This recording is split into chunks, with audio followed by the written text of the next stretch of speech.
this sigma, the sigma in Six Sigma? Well, we start with the basic premise, which is the standard deviation, right? The Greek letter sigma, which represents the standard deviation. That's what most people are familiar with, that we represent the mean, the standard deviation represented by this Greek letter sigma. In the Six Sigma methodology, variation, right, is the enemy. We want to be predictable in our output. And so the bigger the standard deviation of the process, the less predictable we are. And in the graphic we see here, the red distribution represents a process with a wide variation, more likely to be a customer dissatisfier, where the distribution in the blue is much narrower, much more predictable, right? We would say that that would be a better customer satisfier. And so as we progress through looking at the different tools, we'll look to see, how do we keep our process both on target and with as little variation as possible. So it's all about being able to predict what the outcome is going to be so that we know that we're going to satisfy our customer with their particular expectations. So the standard deviation calculated, we show the formula here. Some would say it's sort of the average deviation of each data point from the mean. So we take all the data points, subtract the mean, right, square that quantity. We divide it by the sample size n, and then we take the square root of the whole equation. And that just puts it in the same units as the mean. So standard deviation, if our mean is in feet, the standard deviation is going to be in feet. If our mean is in PSI, our standard deviation is going to be in PSI. So that's how we calculate it. And again, the smaller, the less the deviations from the mean, the more predictable and the better we are at meeting our customer expectations. You'll also see on the normal curve, the standard deviation, right? The first standard deviation is that first point of inflection on the normal curve. So we talk about how many standard deviation units are under that curve, and that's what we're going to look at on the next slide. So here we see sigma as sort of a measuring unit on a ruler. So we talk about how many standard deviations as we go out from the mean represent the area under the normal curve. And so if you remember way back to statistics class, if you ever took one, we talked about going to a normal curve table and looking at the area under the curve for certain distances, sometimes we call those z-values, from the mean. So in the standard curve, some of the common terms we talk about, plus or minus one standard deviation, we've got 68% of the data. That's where the bulk of the data is. Plus or minus 2, we talk about 95% confidence intervals. All that means is that we're within 2 standard deviations of that average.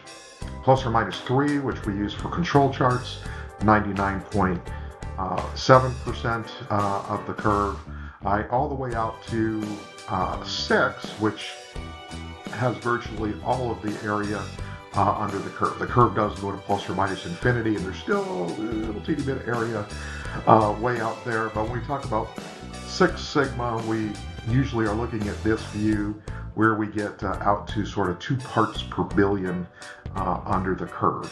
And what we want is, since our process is going to have this output, again, the smaller the standard deviation, the better, and we can actually predict with the normal curve how much product is going to be in each of these sections. Plus 1, plus 2, plus 3 standard deviations away from the mean. So another view of what we talked about the area under the curve. Now we use the sigma level as our measuring stick to talk about how many standard deviations fit between the mean and our nearest specification level. So in a true Six Sigma process, we have 6 standard deviations all the way back between the specification limit, right, what our customer will accept, this case on the upper end. So that would be a 6 Sigma process that we're showing here. If we could only fit 5, it would be a 5 Sigma process.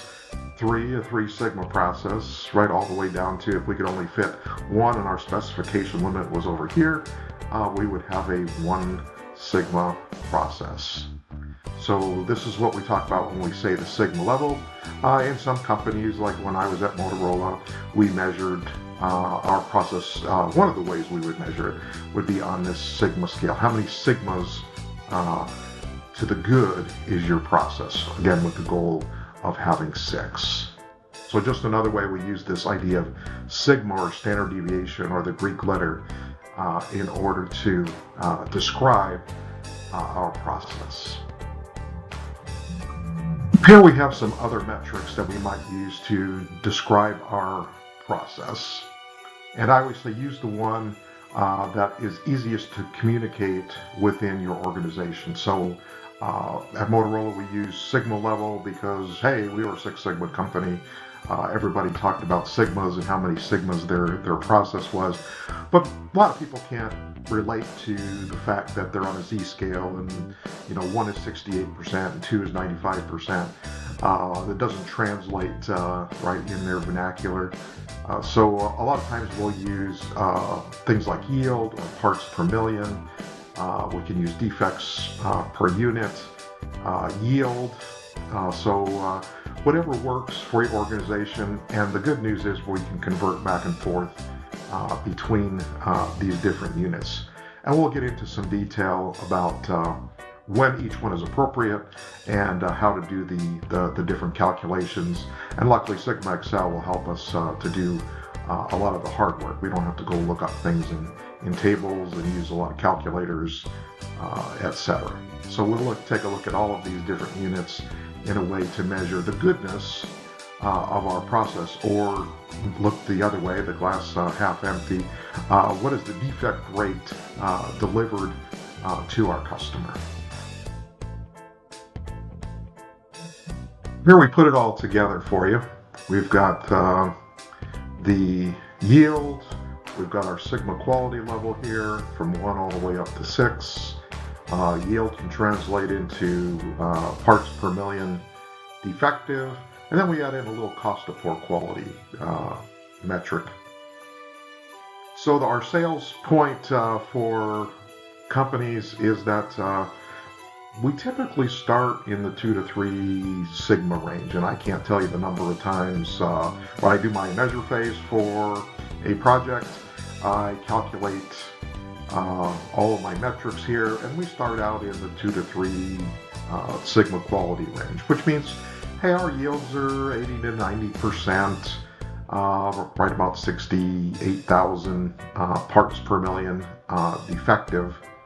And the sales point for, why do we want to do improvement projects? Why do we want to be a continuous improvement, a Kaizen type of company?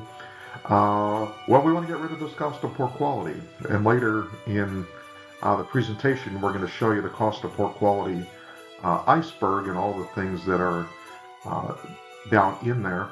But you can see that if we move from sort of 2 or 3 Sigma up to this 5 or 6 Sigma range, we're talking about 20-25% cost of sales, turning that from just getting the product out, right, so scrap and rework and wait times and inventory or lack thereof of inventory turns, and turning that into cash. So, right, you can imagine, right, the advantages a company that has less than, right, a 10% sort of waste in their process built in to a company that's got 20 to 30%, and what an advantage that would be out in the marketplace.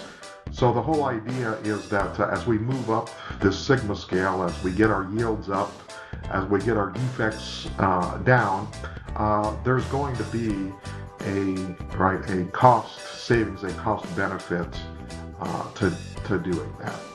And so that's what's been sort of the bellwether, the benchmark of employing Six Sigma methodologies is, hey, let's go get the cost of waste out of the process and turn that into profit. What is the Six Sigma methodology, or probably better said, what is DMAIC? Define, measure, analyze, improve, and control. So it's a simple 5-step process, sort of program management, project management 101. These are milestones. We have 5 of them. And there are certain tasks and tools that are used within each one that we will cover as we go through the course. So it wasn't, any magic. You could call this PDCA, which some companies do. Some people would use different acronyms here, but it's very simple that I'm going to do about 20% of the work to get to each one of these milestones, and we've nicely apportioned some activities that should take place in order to get from the beginning to the end. So what we do caution is where everyone tries to jump to is just to go implement improvements. There is some discipline in the process to say that, well, before you can really do that, we need to know where we're starting. We need to know that we've gotten to the root cause, and then when we make the improvements, they will actually stick and make that waste and variation go away. So very simple 5-step process, toll gates, milestones, call them whatever you'd like. You can rename it to be whatever you like, but this has stuck over close to 40 years now, and I always say, it works every time. So that's what the DMAIC means, and we will cover each one of these phases in details as we go through the course. The toolbox that helps support the whole Six Sigma DMAIC methodology is quite broad. There are quite a few tools. You won't use every tool on every project, but it also has a broad set of problems that we can go after. And so when we look down sort of at a y as a function of x down here for what does the customer perceive as its value? When we look at dividing that into cost, quality, delivery, or speed, it's a function of things like earnings, the product design, so we can work on things to make our products better. We can look at making our yields better. We can go faster. We can look at maintenance type items where our production lines are available to make product. And then also the people side of it, what are all the folks that have to operate together, as a system in order to support our products and processes. So it's a broad tool set. As we say here, the tools aren't necessarily designed just for the Six Sigma methodology, but we've organized them into places where they are probably most applied on that framework of the DMAIC process. And to give you an example, when I was in my early years at Motorola, we taught courses at Motorola University on all kinds of tools. Here we'll take one on 2-sample t-tests, and here's one on Pareto charts, and here's another one on process mapping. And they were interesting, and I tried to apply them as I could, within my job. But where we really had the breakthrough, where we really finally figured out this whole idea of Six Sigma and DMAIC, was apply it to a real world problem. Go through those 5 steps. Pull out the tools that you need as you go through those 5 steps, and it was just a night and day difference. So the tools by themselves, hey, they're great. I use a lot of them in one-off situations, but when you apply them to a real business problem, right, going through the DMAIC methodology, that's where we really get the most leverage from the tools as a whole. Oh, this is a classic slide. Reminds me of my early days in Six Sigma at Motorola. The fruit tree. Hey, the good news is if you're just starting out and you haven't really applied much problem solving in your processes and in your business, there's a lot of low-hanging fruit. I can use very simple tools and get myself from a 1 to a 2 to a 3 Sigma process, right? We can use very basic tools, Pareto charts. We can use process mapping. We can use check sheets and things of that nature, just to standardize how we do the work and to make it better.